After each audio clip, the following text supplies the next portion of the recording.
Örgümü Dediniz kanalımdan herkese merhabalar. Bu videomda sizlere tığ işiyle yapmış olduğum bu güzel paspas çalışmasının nasıl yapıldığını anlatmak ve paylaşmak istiyorum. Umarım sever ve beğenirsiniz. Böyle tığ ile yaptığım şöyle gayet güzel bir dokuya sahip olan bir çalışma oldu, bir model oldu. Umarım sever ve beğenirsiniz arkadaşlar. Batik bir ip kullandım. Şöyle Nako Elite Baby ip fark etmiyor arkadaşlarım. Dilediğiniz her türlü ip ile rahatlıkla yapabilirsiniz. Tığıma göre şöyle 2,5 milim tığ kullandım yaparken. Kalın bir halı kaydırmaz ile yaptım arkadaşlar üzerine. Yapımı gayet kolay olan bir çalışma olduğunu düşünüyorum. Umarım sizler de yaparak kullanabilirsiniz. Paspaslardan kilimlere, seccadelere, halılara varana kadar dilediğiniz her türlü şeyi yapabilirsiniz, eşyayı yapabilirsiniz. Şöyle yaparak mesela bir yine halı kaydırmaz kullanarak yapabileceğiniz güzel bir çanta yapımında rahatlıkla kullanabilirsiniz. Bakın şöyle güzel bir görüntüye sahip oluyor arkadaşlar. Evet, modelimizin yapımına hemen geçelim. Modelimi yaparken önce bakın şu şekilde halı kaydırmazımı tutuyorum. Üzerinde yapacağımız bir çalışma. Arka kısmı ise bu şekilde gözüküyor. Yere temas edecek olan yer burası olduğu için kayma yapmayacaktır. Bir güzellik katacaksınız banyolarınıza ya da istediğiniz yerlere arkadaşlar. Şöyle hemen başlayalım yapımına. Şimdi önce şu şekilde bakın ilkinden giriş yapıp girdim ve tutunuyorum ipimi. 3 tane zincir çekiyorum. 1, 2 ve 3. Yukarıya çıkıyorum.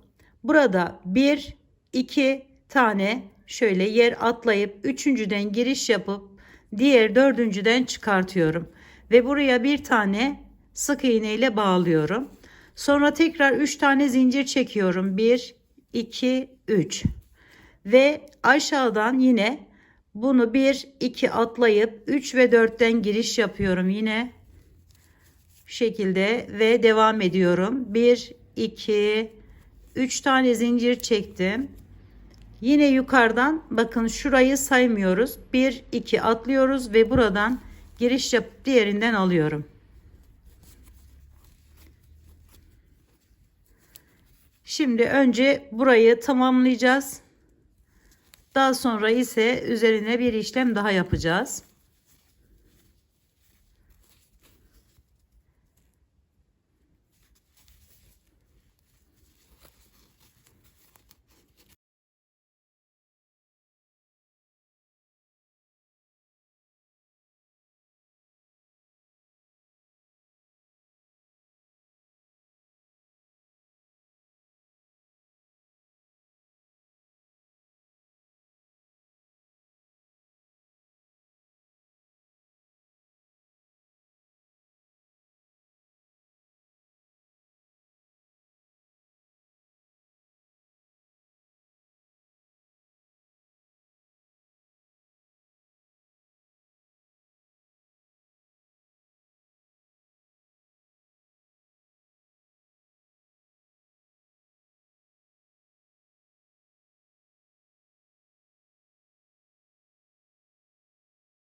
Son yere geldim arkadaşlarım, bakın 1 2 atlıyorum buradan ve kenardan alıp bu şekilde tamamlıyorum. Şimdi yine 3 zincir çekiyorum ve bir üstte, yani şuraya çıkıyorum, kenarda boş kalan yerime buradan giriş yaptım.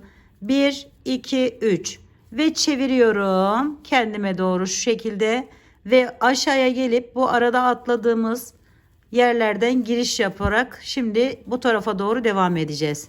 2 3. Evet, hemen bakın aradaki boşluktan giriş yapıp buraya bu şekilde yapıyorum. 1 2 3 zincir ve aradaki boşluk zaten bize bakıyor. Bu taraftan yaparken de geri dönüşü bu şekilde örüyoruz arkadaşlar.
Sona geldim yine ve geliyorum burada, bakın bir tane atlamıştım, hemen onun içerisinden giriş yaparak bu şekilde tamamlıyorum. Bakın birinci sırayı böylelikle tamamlamış olduk.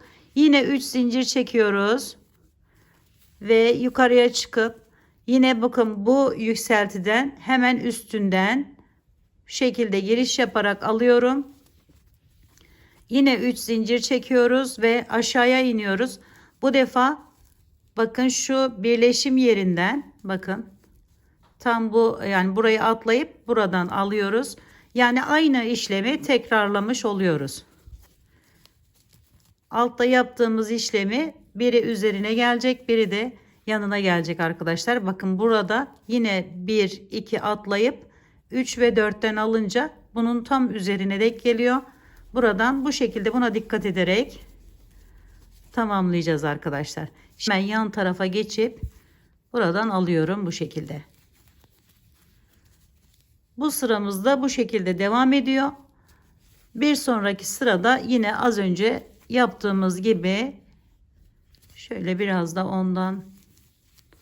onu da göstereyim sizlere. Yine böyle bakın devam edeceğiz. Kenara geldiğimizde, kenar olarak düşünelim. Hemen bakın aşağıda kaldım. Şuradan iniyorum. Bağlıyorum buraya. Sonra 1 2 3 tane kendime doğru çevirdim şu şekilde. Ve bu defa bakın bu boşluklardan, yani bir alttakinin üstünden hemen giriş yaparak alıyorum.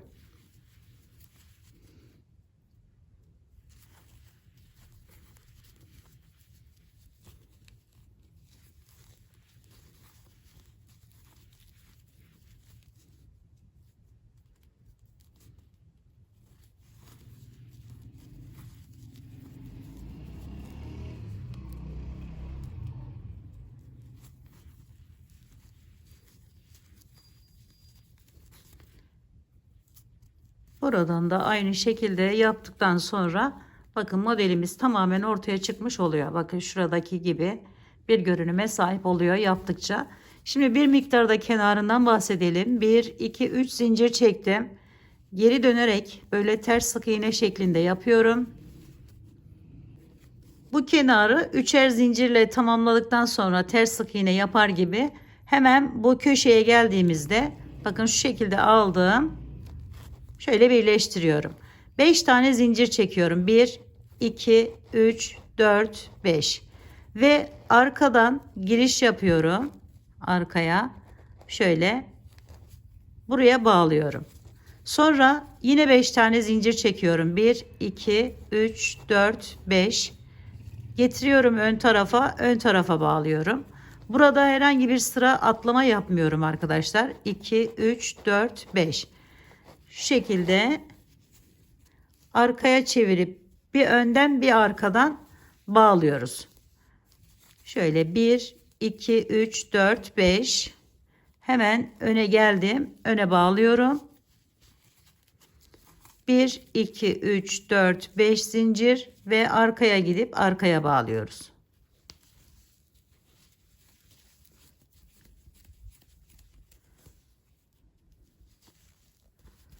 Kenarını dediğim gibi farklı şekillerde de yapabilirsiniz. Bu sadece benden size bir fikir. Bu şekilde.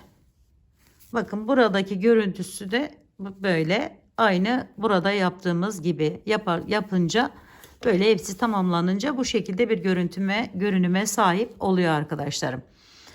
Evet, bu videomda da sizlere bu güzelliğin yapımını anlatmak, paylaşmak istedim. Umarım sevmiş ve beğenmişsinizdir. Yapacak olanlara şimdiden kolaylıklar diliyorum.